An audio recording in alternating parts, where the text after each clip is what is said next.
Hoop 7 proudly brings to you Basketball Hustle, featuring your hosts, the writer, Chris Pike, and the scoring machine, Shawn Redhage. Now it's time for another episode of Hoop 7's Basketball Hustle.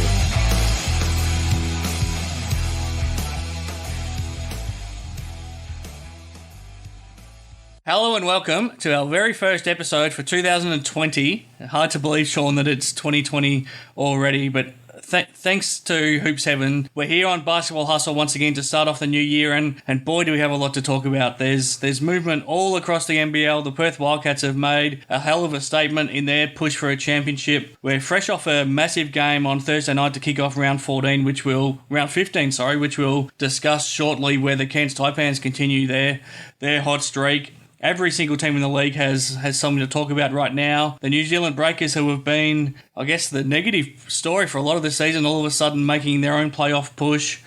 So much to talk about to start 2020. We've had a couple of weeks off. We've had a chance to refresh over Christmas and New Year, so let's get straight into it. I'm Chris Pike, your co-host, but the man you all want to hear from, the scoring machine, the Perth Wildcats legend, the NBL commentator, hopefully he's back on our TV screen shortly, Shawn Redhage. Thanks for joining me. Thanks, Pikey. Happy New Year and big 2020 ahead of us. And let's get talking about all the news that's happened over the last few weeks. Well, so much happening. But just quickly, before we get stuck into it, what does a Redhage family Christmas look like in Australia these days? For the first time in a long time, you've been able to, at least for the last couple of years, you've been able to have it uninterrupted by basketball commitments, which I'm sure made it tough while you were a professional player. What does a Redhage family Christmas look like these days? Yeah, it's always tough when you're playing. I mean, basketball season was always in the middle of the holidays and the Christmas time, so you might get a day here and there. Some days, some years you didn't even get that. You might be traveling, or you might have training that morning or Christmas night. So I guess one of the perks of not being a professional player, as great as it is, you get to have, some time off and some Christmas time. And I guess for us now, I grew up getting out a white Christmas and going out and playing in the snow on Christmas. Now it's heading to the beach usually in the morning. I gotta admit, I think the family, we've gone to the beach almost twice a day for the last couple of weeks. So I got a little bit more of a tan on me these days, but I must admit, I think I'm enjoying the summer Christmas a little bit more than the winter Christmas now that I've gotten used to it. It's a funny one, isn't it? I guess you always like the thing that you're not experienced the most. Growing up in Australia, I've always dreamed of having a white Christmas, but you were probably the opposite. When you grew up having a white Christmas, you probably dreamed of having anything but snow at Christmas time. Oh, no, I definitely enjoyed it, but I think once you step outside and it's negative 10 degrees and you've got to bundle up just to even go outside, you appreciate just being able to head down to the beach and hop in the incredible beaches we have over here in Perth. All right, very good. Now let's get cracking, because there's so much happening in the world of the NBL right now that it's going to be tough to fit it all into one show, but we'll give it a crack. Thanks to Hoop 7, as always, for making this possible. They've been a fantastic supporter. Hopefully over Christmas you all got involved with Hoop 7 and stocked up on your gifts from there, and hopefully now, to start the new year, you've been in to visit the boys there as well. And if you haven't, check them out at hoop7.com.au. But Shawn, the Perth Wildcats have made a big move. I'm not sure it was that expected. I think we probably thought they were going to stick with Dario Hunt for the season and ride it out with him. But they've now signed Miles Plumlee, NBA veteran, for the rest of the season. And it's similar to the Bryce Cotton move. It's now almost championship or bust once you make a move like that. Yeah, I must admit, I kind of thought, there was talk that they were going to make a move, and I always kind of thought that was more from the outside. And just going on past experience the last few years, they haven't made that move. And I thought Dario Hunt, he had some good games for the Wildcats. He had a few games, double-doubles, and is a solid player. I think he was an upgrade on a Derek Cook Jr., a little bit more composed down on the block and with the ball in his hands. But I think, to me, it just seems they had this opportunity. Miles Plumlee became available, coincidentally, because Corey Webster took his spot over in China. So Corey Webster leaves the Breakers. goes and signs with a team in China, they have to release a player who is Miles Plumlee, who then signs with the Perth Wildcats. So there's a lot of connections there and interesting backstories to it all. But I think you got to like that move by the Wildcats, and we'll see how Miles Plumlee goes. But just his athleticism and the way, I was there on the game when Melbourne United beat the Perth Wildcats here at RAC Arena. And I think just Shawn Long had his way with the Wildcats that night. Yeah. And he just seemed like no one could really stop him from the Wildcats. So I think it's a little bit a move where, come finals time, they're going to need someone that can match up with a guy like Shawn Long and Andrew Bogut and really have a physical presence with as big a centers we have and talented centers we have in the league now.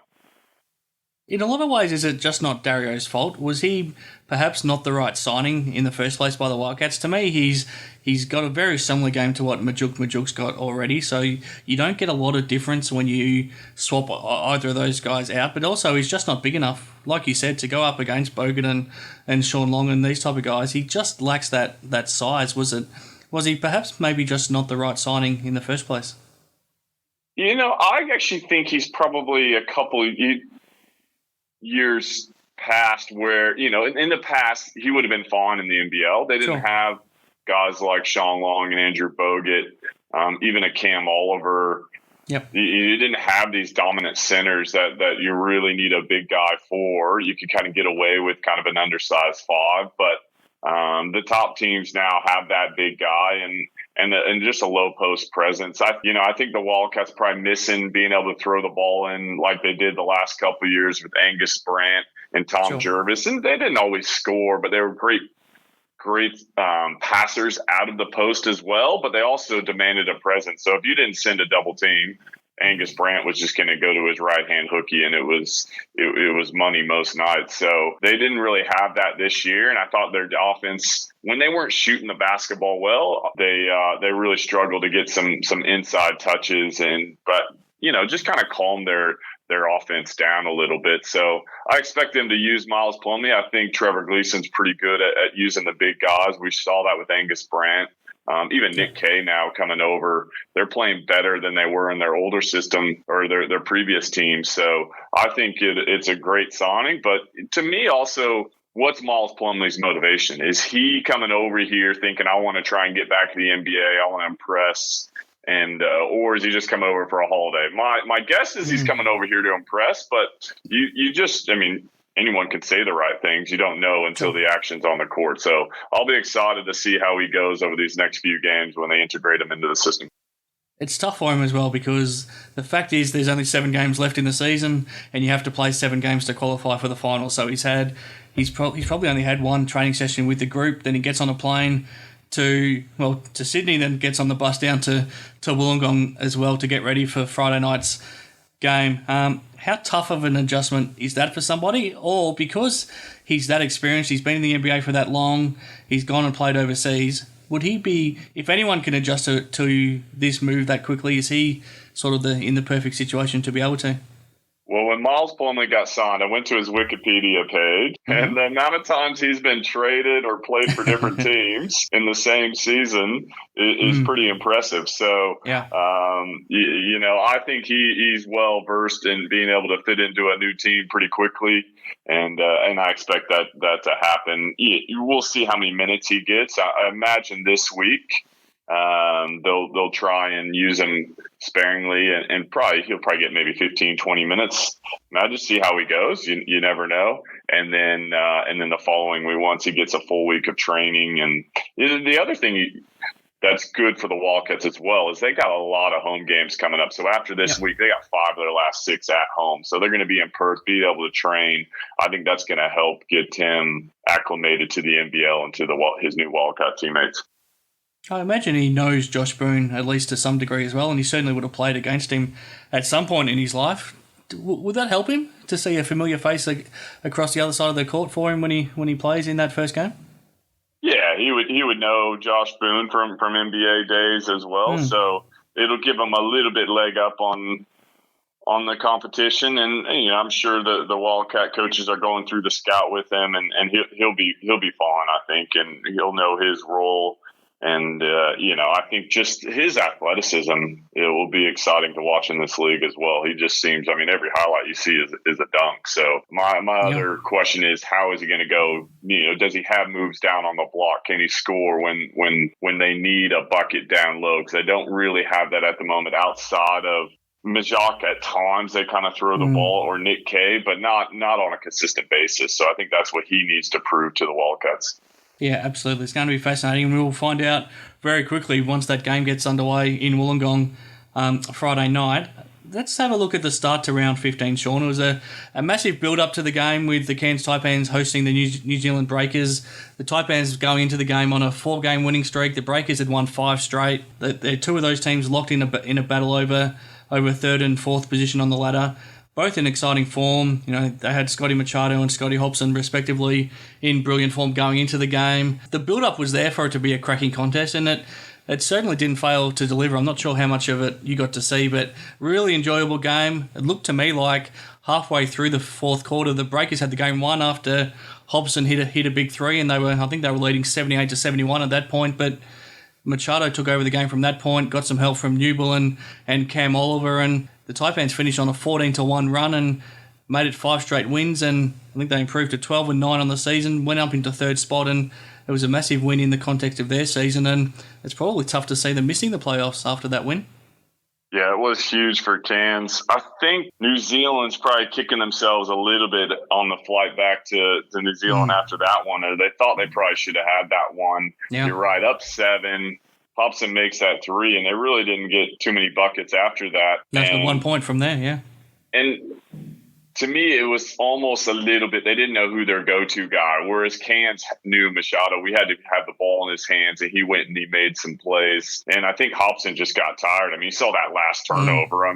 You don't do that do that in under 12 basketball, just stepping out of bounds, let alone at the professional level with 3 minutes to go.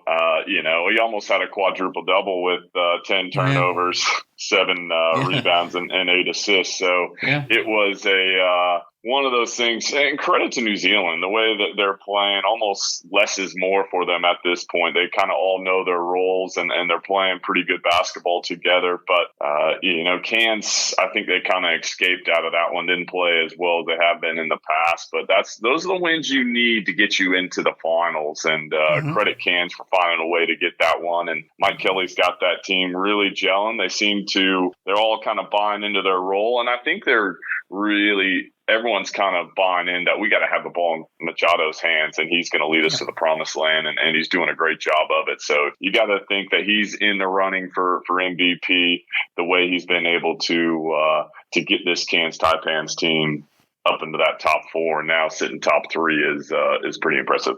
Sometimes in this league, your success just comes down to how good your imports are, and right now, I think that's the best import trio in the league when you've got Scotty Machado, who I guess he's firming more and more every day as the MVP of the league, and a lot of people consider him the best point guard in the league. Cam Oliver's right up there as one of the best big men in the league as well, if not the best big man in the league, given he can play inside and out, and is also leading the league in blocked shots. And then you got DJ Newell, who's flying under the radar, but I think over the last 10 or 11 games, he's scoring more points than anybody else in the league, and he's averaging 20 points on the season, but I think it's 23 over the last 10 or 11 games. Is there a better import trio in the league right now? No, I don't think so. We'll see if say, a Bryce Cotton and Tarico White and Miles Plumlee could be up there at some stage if they can connect as good as the Cairns trio are doing. But, you talk about DJ Newell, and the thing that I love is he is competing on the defensive end as well. Yep. He's usually got the best player on the defensive end, and then he's super efficient on the offensive end. So, he has been fantastic for the Cairns Taipans. And, I think Machado helps that having another ball handler and creator and probably draws a little bit more attention. But credit Newell with the way he's playing and responding. And, you'd almost kind of mention him for most improved as well. I don't think he'll be in the running, but the way he's gone from where he was in New Zealand, he had a pretty good year. I thought they did well. And then Cairns, all right last year, but they struggled. But this year, he's been outstanding. No, you're right. I think you're right. He's probably not going to win most improved because I guess he's gone from being a good player to a great player rather than going from sort of a nobody to a somebody. But yeah, I mean, his improvement at both ends of the floor, even last night, summed up his season perfectly. He was so efficient. He shot 9 of 13 from the field, but we talked about how tired Scotty Hobson looked and the turnovers he had, that were just from exhaustion, it looked like. That was because of how hard DJ was pushing him defensively. He's got to be right in the running for Defensive Player of the Year as well. Yeah, I agree on all fronts there. And, I think they made a great move with all three signings. They hit it out of the park. Very hard to do. So credit the Cairns Taipans and their scouting department over the last year and Mike Kelly getting the right guys. Do you think they're a playoff team? Will they make it from here? Absolutely. Absolutely. I think Scott Machado, they got a tough game coming up against Sydney this round. Yeah. But I think the way they're playing, to me, they're a top 4 team for sure, barring, an injury to one of their key guys. I think that they're going to get into that top 4 for sure. What did you make of the Breakers last night? They got a huge game, a career best game out of Rob Lowe back in Cairns, 24 points. Tom Abercrombie came up pretty big, 16 points. Hobson, his numbers look okay. 18 points, 8 assists, 7 rebounds, but then you factor in the 10 turnovers, obviously. They're probably not getting quite enough out of RJ Hampton since he's come back. Brandon Ashley can't stay out of foul trouble. But they had won 5 straight and they had done it all away from Auckland as well, as they now head home for a pretty good home stretch. But I get the feeling last night's loss probably means they won't quite end up making the playoffs. How do you see them? Look, I think they're playing much better basketball. They're a little bit more, they're missing Sek Henry as well. In Cairns, let's give credit to the Breakers. Cairns is one of the hottest teams in the league as well, tough at home. So they took them all the way to the wire and probably should have won that game. So I wouldn't necessarily, in the way they're playing, to get 5 straight is pretty impressive in this league and tough to do. So they've got some home games coming up.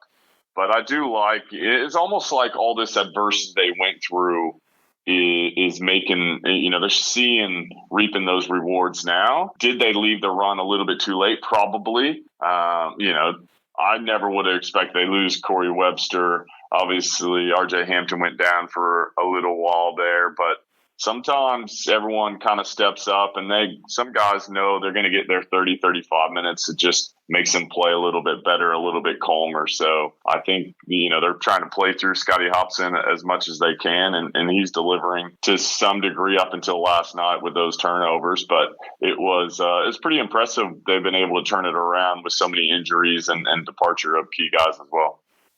Absolutely.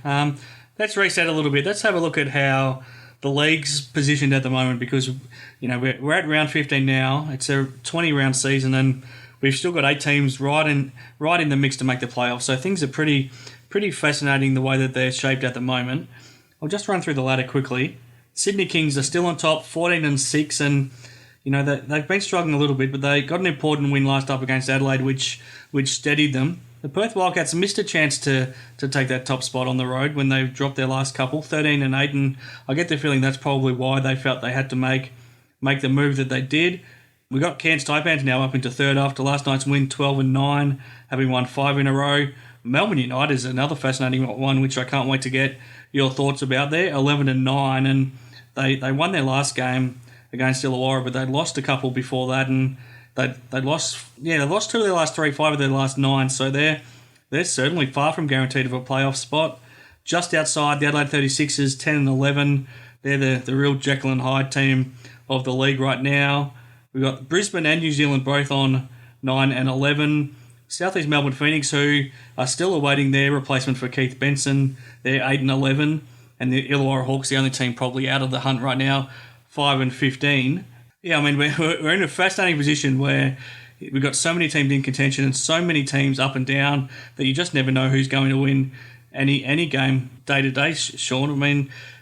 This league is just in a great position right now where any time you turn on the TV, you don't know what you're going to see. No, it is. You see Brisbane beating the Wildcats, and you see Adelaide as well, and Sydney Kings losing some games no one really thought they would. So it just shows you how tough the league is. For me, I think Melbourne will get in just because of their talent, but this game against Adelaide this week is going to be a huge determinant of that. I mean, Adelaide's right there. You talk about them; they're hot and cold. You never know what's going to happen with them, especially on the road. So it's an interesting, but this is what the league wants. You're coming into the last few rounds of the season. We're getting, only 5-6 more rounds to go, and we still got almost 8 out of the 9 teams with legitimate opportunity to get into the finals. And so credit to the NBL and the parity in the league. And I think that's it's exciting for the fans as well. Now let's just dig a little deeper on each team at the moment. Let's start at the top of the Sydney Kings. That was an important win last up at home to Adelaide, but they lost 3 of their last 4 games before that, including one against the Illawarra Hawks, which I'm sure they didn't expect to drop. The Wildcats went into Sydney and had a big win as well. But they've been doing it without Kevin Lish, Craig Moller and Didi Lozada. I'm not sure Xavier Cooks has really had the impact coming in that they hoped he would. They're on top of the ladder. It's probably tough to see them losing that top spot. They're certainly guaranteed of a top 2 spot either way. But how do you see the Kings at the moment? Yeah, I think, bringing in Xavier Cooks, they haven't really figured out, is he a 3? Is he a 4?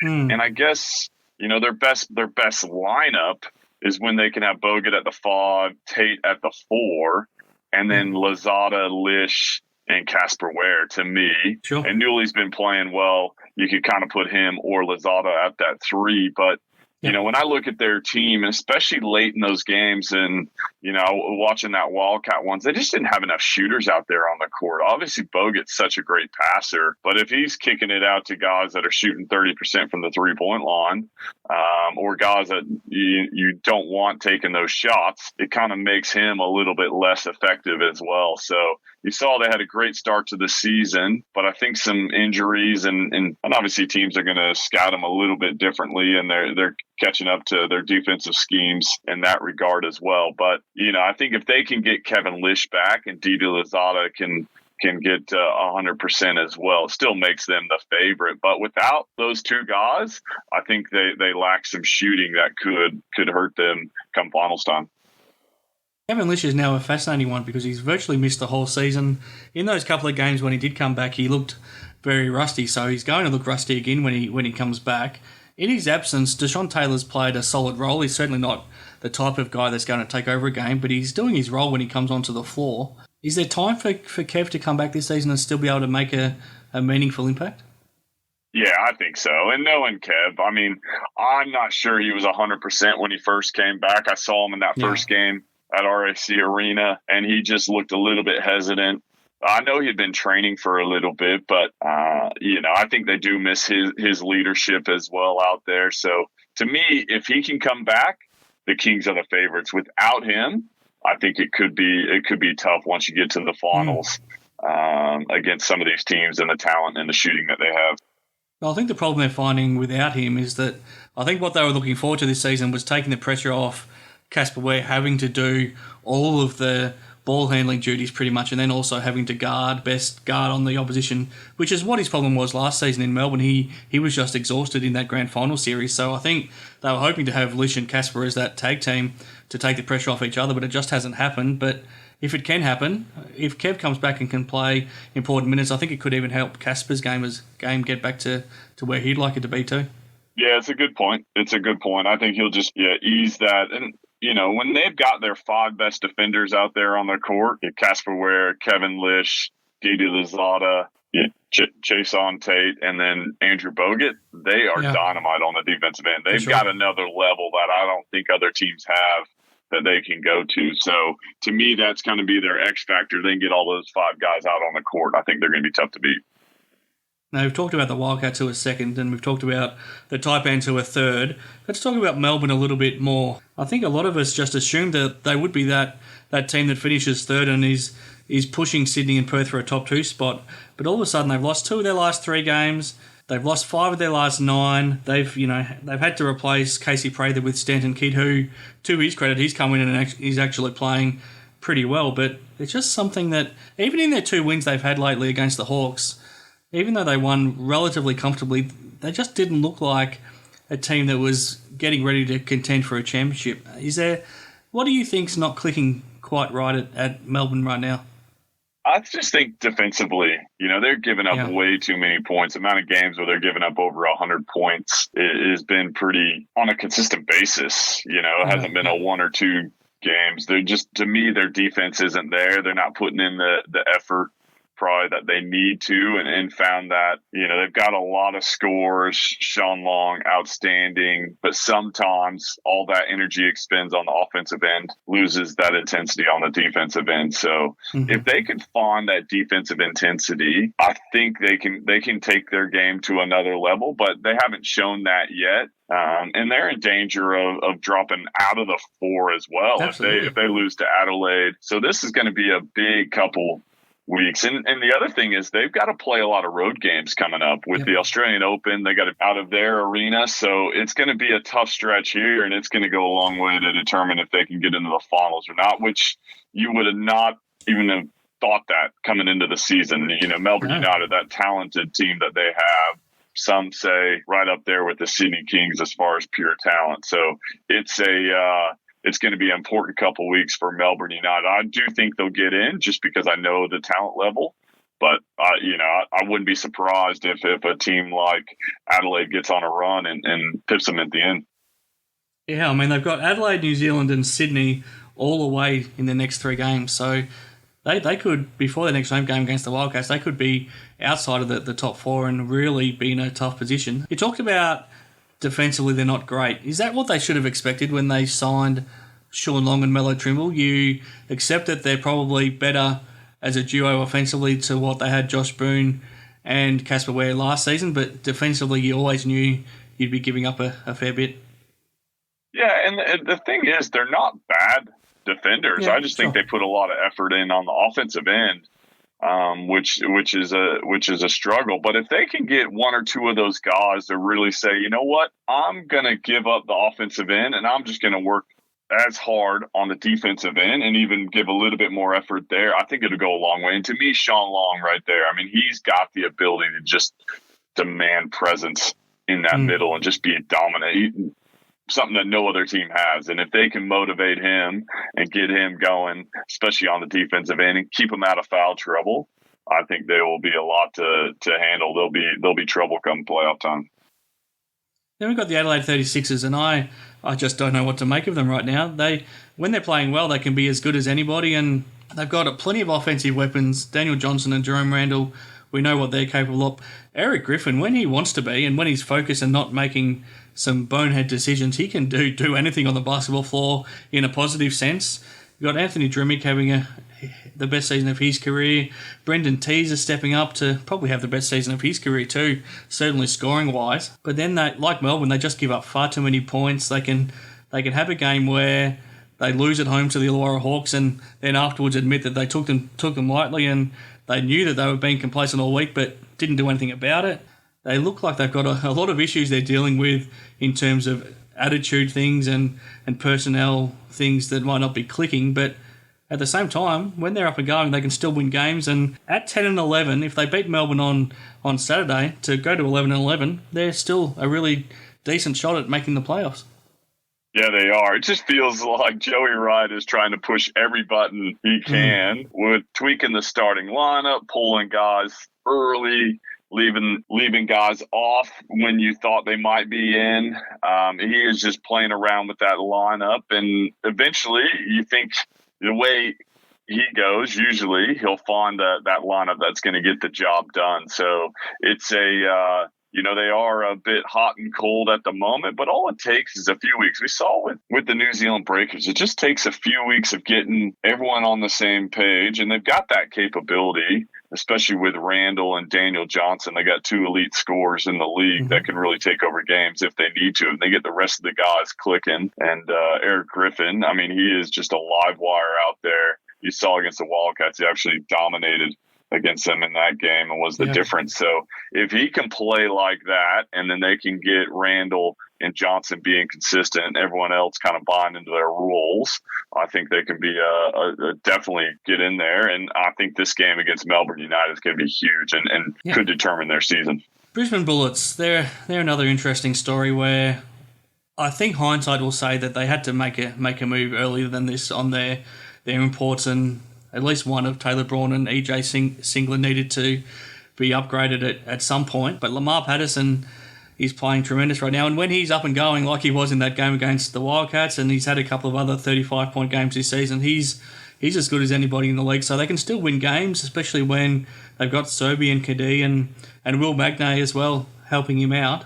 I think they're too far back at 9-11 to make a run for the playoffs, but I think they'll be disappointed that they didn't make a move which could have put them in the playoffs a bit earlier. And you've talked about it a lot on the show in the first half of the season. You felt they probably should have made a move earlier as well. Yeah, I do think so. And you're right. They're going to look back at the end of this year and be like, our makeup of this team just wasn't right. I mean, you look at their starting lineup for the last game. They're starting Magnay, Hodgson. Those two actually played pretty well together. But you got two imports sitting over there, pretty similar players, not getting a whole lot of playing time. Maybe get rid of both of them and just go get a stud that can come in and make a difference, and maybe even a point guard, a true point guard, and a four-man. I just think that they're going to, we've talked about Cam Glidden and his issues as well there. So there's I'm just not sure what they're doing long-term there. It seems like everyone's kind of not on the same page, and they've got talent. They've got boomers. They've got, guys that can really step up, like we saw Patterson did against the Wildcats last week. So guy can get you 35 if you need to.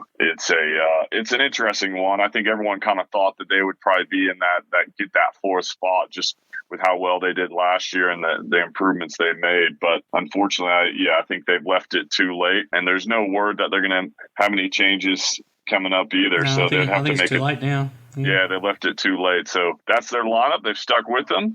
And I guess we'll kind of see how the rest of the season plays out, but I can't see them getting into the top four.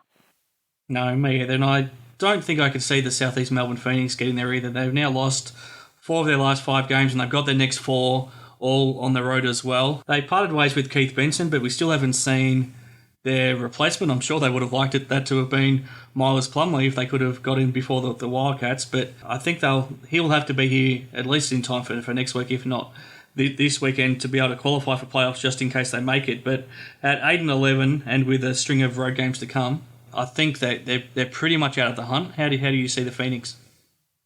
Yeah, unless they get someone that just comes in and just dominates, say a guy like a Bryce Cotton. Yep.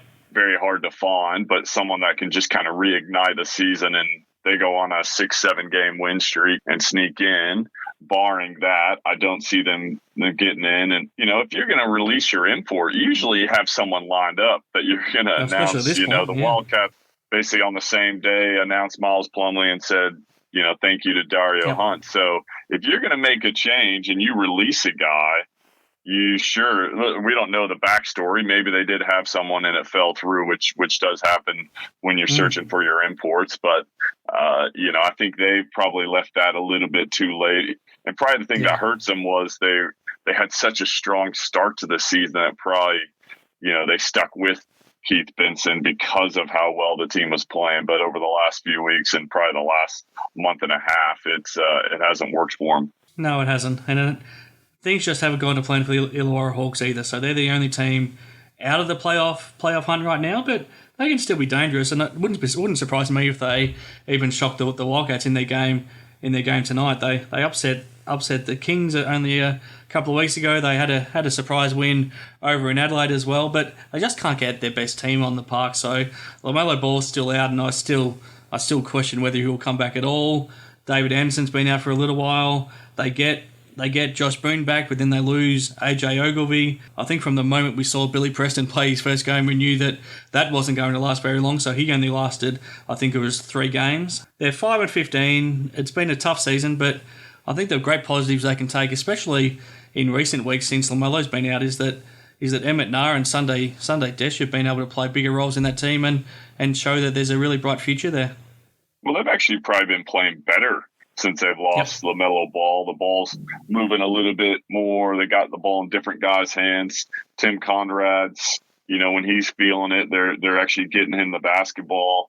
and we know what he can do in a short period of time in a game. He can catch fire. So to me, they're playing much better basketball. They have got a few wins, but I like the way that Matty Flynn's got them playing now, rather than before the year or the start of the year when they had LaMelo Ball's hands the whole time. And he was making some fantastic plays, but from a basketball purist point of view, it didn't seem like the team was playing that great. So, and you're right about LaMelo Ball. I'm wondering if he's watching RJ Hampton and seeing how him coming back from injury. He hasn't been playing great. He hasn't been playing a lot of minutes either. I'm not sure. There's NBA scouts there last night. He goes 1 for 6. Didn't have a fantastic outing. So, is he watching that? I don't want to hurt my draft stock. So I'll be interested to see how much or if he comes back and plays, knowing that they've only got 8 games left and, they're pretty much out of the finals contention. Yeah, absolutely. There's plenty to dissect there, Shawn. So thanks for giving your thoughts on the way each team's shaping up after we've had a couple of weeks to recharge. Thanks to Hoop 7, as always, for bringing it to us. Let's just take a deep breath for a minute. Now, Greg Hire, one of your long-time teammates, you shared plenty of championships with him at the Perth Wildcats, and obviously you have also spent the last couple of years battling against him in the SBL, which I'm sure has been interesting. But as soon as the bushfire situation, it became obvious how desperate it was across the country, he put his hand up to try to do something for it, and he floated the idea of starting a T20 charity match, and now it's come to fruition. So Boundaries for Bushfire, a charity T20 match to be played at the Wacker on Friday, February the 7th, has been organised by Greg. Obviously, there's been a lot of help from other people, but full credit to Greg for having the foresight to want to create it and to make it happen. Has he asked you to play? And how would you go playing cricket at the Wacker, Shawn?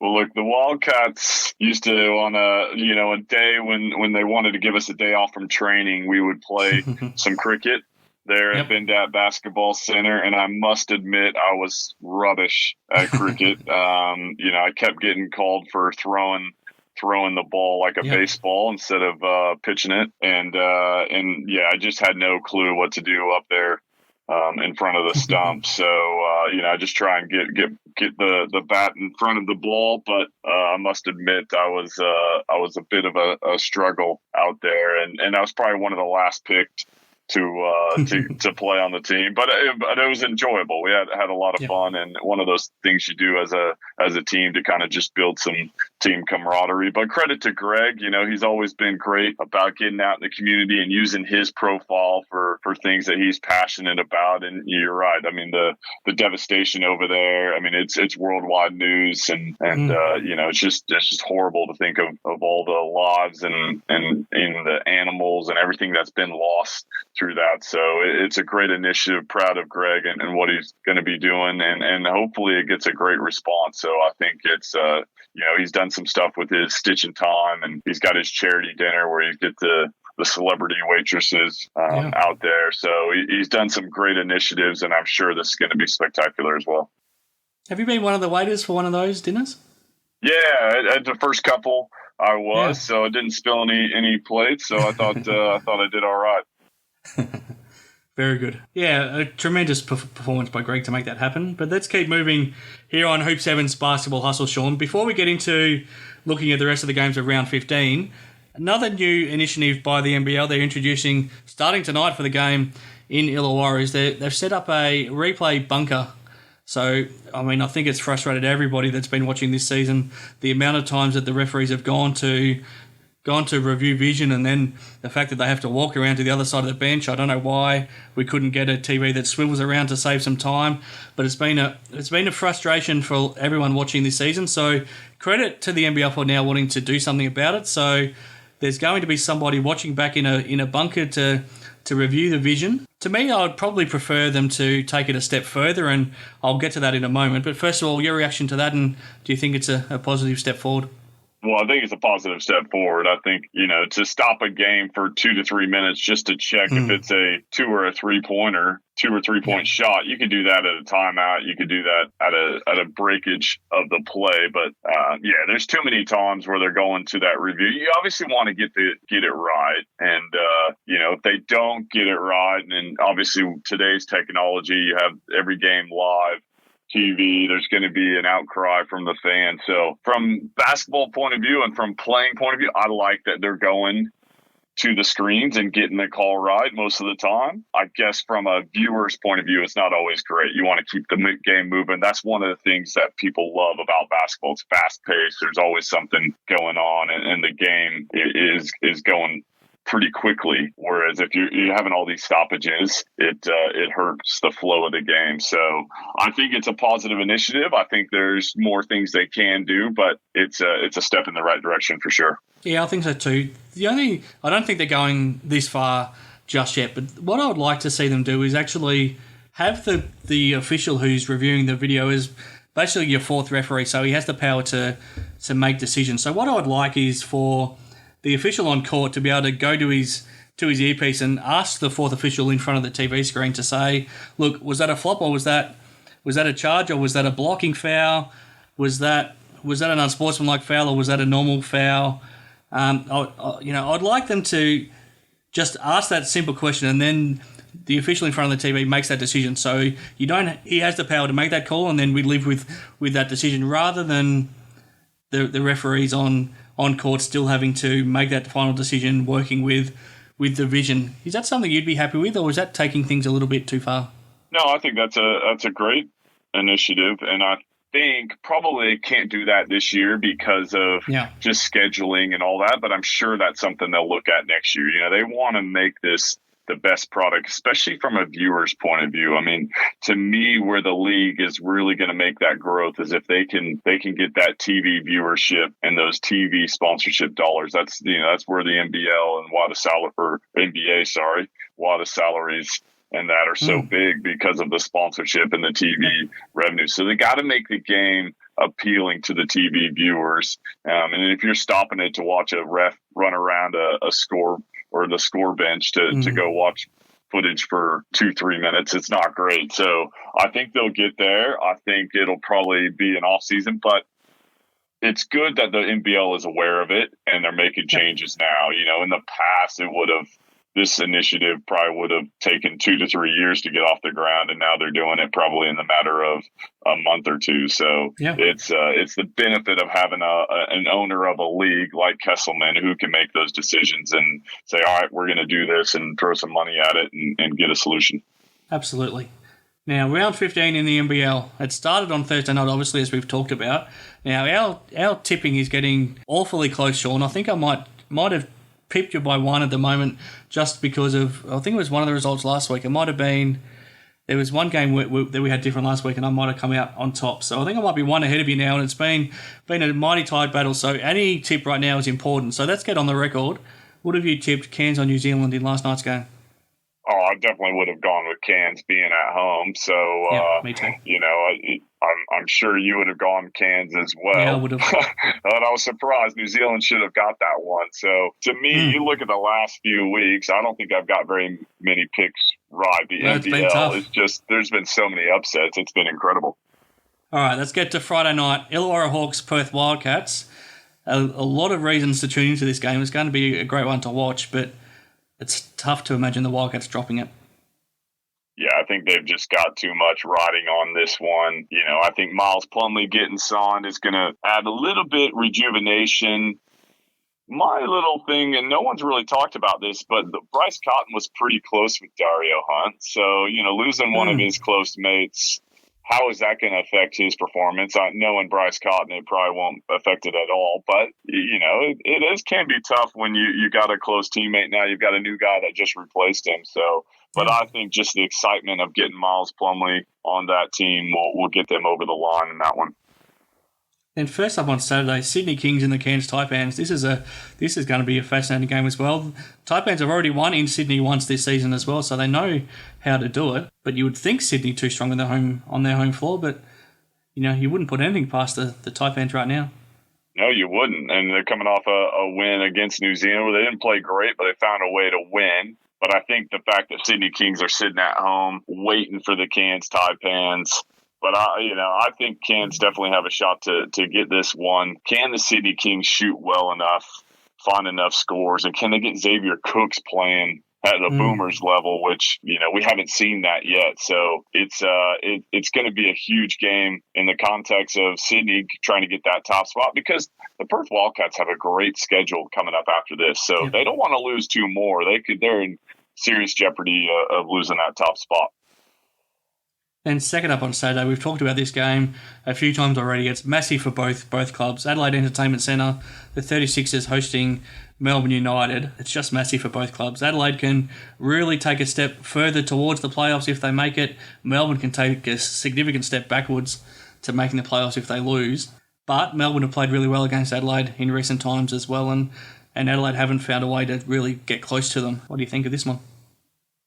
Look, I'm going to pick Adelaide in this one. And, just because there's been a lot of upsets, and I think Melbourne United just haven't really clicked lately. And I think, there's going to be some big games either from Jerome Randall or Eric Griffin to get them over the line, being at home as well. So it should be and usually the Adelaide fans give Chris Goulding a warm welcome each time he plays there as well. So it'll be a lot riding on the line in this one. I'm excited to see it.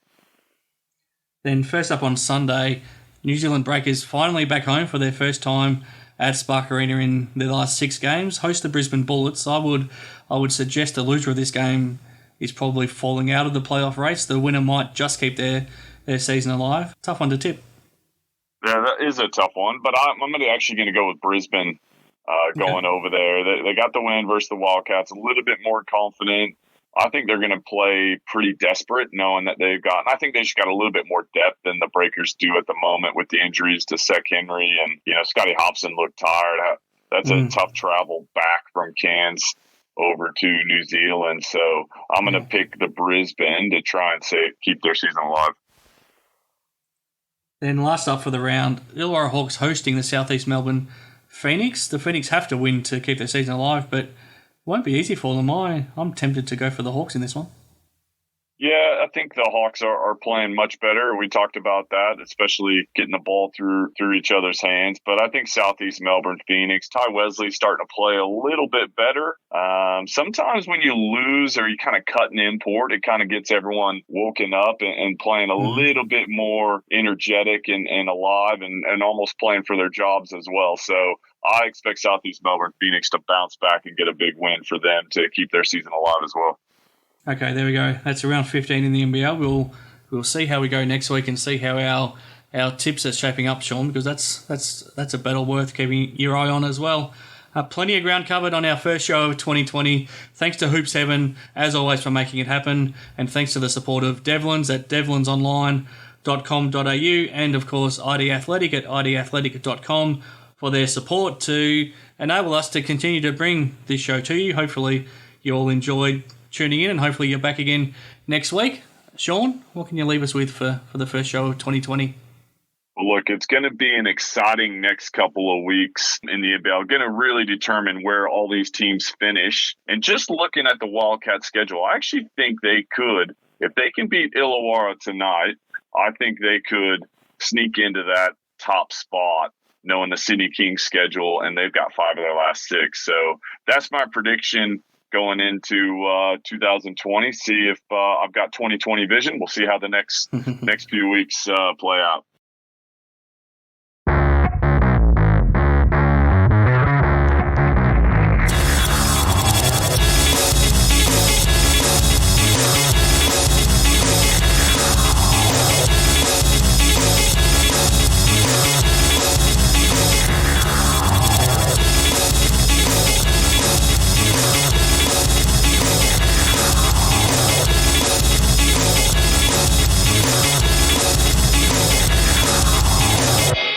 Bye, have a great time.